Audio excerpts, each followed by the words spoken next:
Bitwise XRP spot ETF hit $135 million in inflows in just the first 3 days, which is a record. And Bitcoin did flip back above $90,000. Top crypto things you might have missed. Wednesday, November 26, 2025.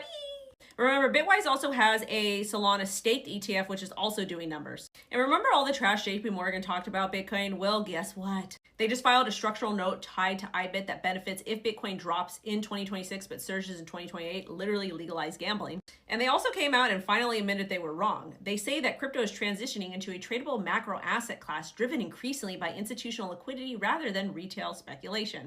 Texas purchased $5 million worth of IBIT as a placeholder for its state Bitcoin strategic reserve. So they didn't buy Bitcoin, but they bought a derivative of Bitcoin, IBIT, BlackRock's Bitcoin spot ETF.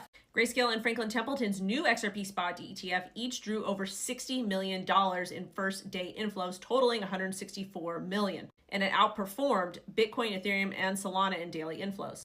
Grayscale also files for a Zcash ETF in the US. And this is nothing new. Grayscale has had a Zcash trust since 2017. And if you watch my daily show, you would know this. I told you guys not to fade it way back when, probably like 2020. Van Eck filed for an updated S1 amendment for its proposed spot BNB ETF. And Bitwise also launched Doge ETF on NYSE today. It's called BWOW, super cute.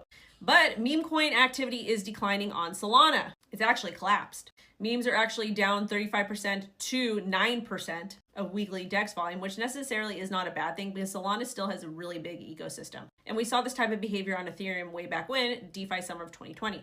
Big news for Stellar XLM because US Bank just announced their pilot bank grade stablecoin that's going to be issued on Stellar XLM.